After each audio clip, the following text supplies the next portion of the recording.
Selamat pagi teman-teman semua. Berjumpa lagi dengan saya, Wahid, dari Anggo Teknologi Universitas Dewi. Saya merupakan anggota tim pengajar dalam mata kuliah dasar-dasar pendidikan. Hari ini kita akan membahas tentang definisi dan konsep perlindungan tanaman. Dalam materi dasar dan konsep perlindungan tanaman, kita awali dengan OPT. Apa sih OPT itu? OPT adalah organisasi perlindungan tanaman. Mungkin dari rekan-rekan sekalian pernah melihat atau pernah mendengar atau pernah membaca beberapa berita yang saya lakukan ini. Pertama ada ular kembara. Ular kembara ini merupakan ular yang sangat invasif menyerang pada daerah Nusa Tenggara Timur, khususnya di bagian Sumba. Ular kembara dikatakan sebagai OPT dan perlindungan tanaman karena menyerang seluruh lahan pertanian yang ada di wilayah Sumba milik Parang. Selanjutnya, dalam beberapa tahun terakhir, kira-kira sekitar 4 tahun terakhir, penanaman jagung di Indonesia diserang oleh hama baru, yaitu ular berayak dalam masalah di seluruh daerah. Ular berayak ini cukup invasif atau cukup rakus dalam menyerang atau menjadi pakan yang ada di Indonesia. Yang ketiga adalah serangan berang yang cukup parah yang menyerang lahan pertanian atau sawah milik masyarakat, khususnya yang ada di wilayah kota. 3 jenis hama ini merupakan bagian dari OPT. Yang kita tahu bersama, OPT itu menjadi juga hama penyakit dan rumah. Penyakit mungkin yang sering kita lihat kalau di tanaman ini itu termasuk dari penyakit termasuk dari tanaman. Rumah begitu juga sering kita alam. Itu salah satu jenis bunga. Selanjutnya bisa kita lihat ini terdapat 4 tanaman. Apa sih redaksinya tanaman sebagai dalam redaksi OPT. Tanaman yang sebagus ini di dalamnya terus terdapat berbagai serangan atau berbagai penyakit atau berbagai bunga. Kalau tidak dirawat atau tidak dilindungi, akan tahan atau penyakit atau bunga akan menyerang. Maka beberapa kali sering kita lihat taman yang baik itu pasti perawatannya sangat baik. Sedangkan sebaliknya kita melihat taman yang tidak dirawat akan menunjukkan tampilan yang tidak baik seperti banyak bunga, rumput atau penyakit tanaman yang ini sebagai salah satu upaya untuk menjaga apa? Utamanya kalau yang gambar yang ini merupakan perawatan dari rumah. Berikut beberapa jenis tanaman lainnya. Selanjutnya, ini adalah OPT pada tanaman pangan, itu adalah sawah sehat. Kemudian terjadi serangan OPT menyebabkan kerusakan, baik diserang oleh warna coklat, hama sumber juga. Terus yang ini berkaitan memegang tanaman yang terserang penyakit tanaman bakteri atau pembunuhan. Selanjutnya yang ketiga ini adalah bunga pada lahan, yaitu nilam. Kenapa disebut bunga? Bunga adalah tanaman yang tidak dikendaki oleh petani. Karena apa? Dia mengganggu tanaman yang disediakan, mengganggu baik secara berbunga atau air, bercahaya yang berubah. Makanya disebut sebagai bunga tanaman yang tidak dikendaki oleh petani. Perlindungan tanaman diregulasi melalui peraturan pemerintah nomor 6 tahun 1995, di mana definisi dari perlindungan tanaman adalah segala upaya untuk mencegah kerugian pada tanaman budidaya yang diakibatkan oleh serangan organisme tanaman baik.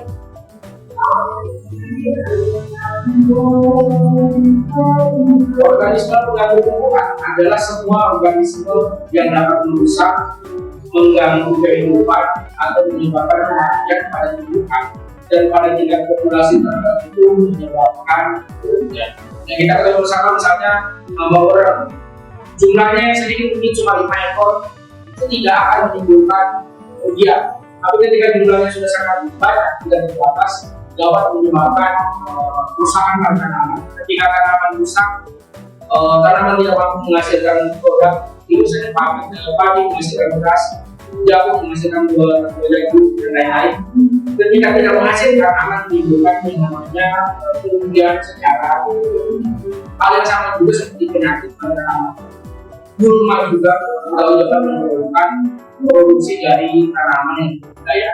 Ketika terjadi penurunan produksi, obat akan mengalami kerugian secara selanjutnya. Berdasarkan penelitian, OPT setiap jasad hidup atau organisme yang mengganggu tanaman dengan cara merusak baik secara fisiologi sehingga mengakibatkan penurunan produksi, kualitas atau kuantitas. Kalau kualitas itu seperti kita budidaya bunga itu dijual estetiknya, keindahannya. Ketika terjadi serangan bunga, serangan hama penyakit, sedikit saja rusak maka nilai buah dan tanaman atau bunga bisa dikatakan menurun. Secara kuantitas, padi yang misalnya dalam 1 hektar panen kita bisa panen 78 hektar, jadi serangan ulat bisa menurun 50%, bahkan justru sama sekali tidak panen. Itu adalah kerugian secara kuantitas. Dalam hal ini ujungnya adalah menimbulkan kerugian secara ekonomi. Banyak permasalahan perlindungan tanaman yang terjadi di Indonesia. Kurang lebih terdapat 7 terkait permasalahan. Yang pertama adalah perubahan dinamika ekosistem dan perilaku kebiasaan manusia. Kalau zaman dulu sebelum adanya wayang sebelum adanya hubungan waktu, petani padi pun ada setahun 2 kali maksimal karena ada jumlah. Sekarang karena stok air melimpah, petani menanam padi setahun 3 kali tanpa. Hal itu dapat merubah atau menekan adanya perubahan ekosistem, di mana biasanya ada peningkatan tanaman padi, tetapi karena adanya perubahan, maka petani menanam padi selama 3 kali dalam tahun. Ini akan menimbulkan establishnya atau penyakit yang ada di persawahan. Yang kedua, kelembagaan dan koordinasi kelembagaan di pusat dan daerah yang disebutkan. Dalam permasalahan pertanian, koordinasi atau berbagai strategi baik di pusat maupun daerah. Yang kita ketahui bersama, kita masih lemah dalam koordinasi kelembagaan. Misalnya dalam perintah atau koordinasi terkait waktu tanam, stok pupuk dan lainnya, itu yang sangat mengganggu pada kelembagaan, sehingga kita dikatakan semangat dalam kelembagaan. Kuantitas dan kualitas SDM termasuk petani sangat rendah. Yang kita ketahui bersama, para petani itu belajar dalam bertani itu secara terbuka berdasarkan pengalaman.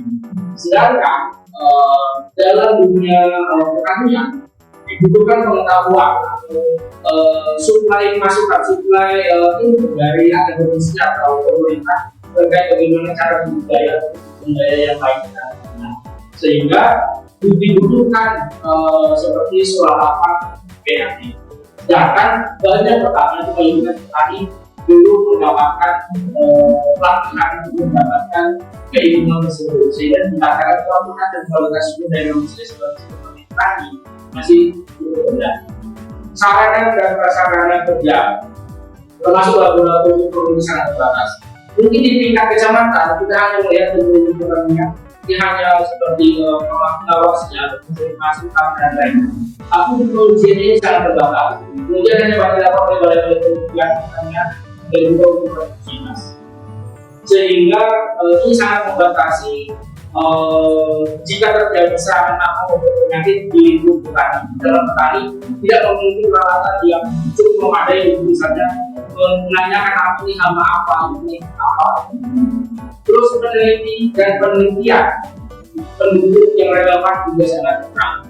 Ini terkait dengan pada 5, juga terkait dengan nomor 2. ketika banyak penelitian tapi apa kelembagaan progres yang melakukan informasi di daerah baru mungkin sampai ke pusat mungkin ada gap beberapa waktu itu juga sangat mempengaruhi atau menjadi masalah dalam tanaman yang ada di Indonesia.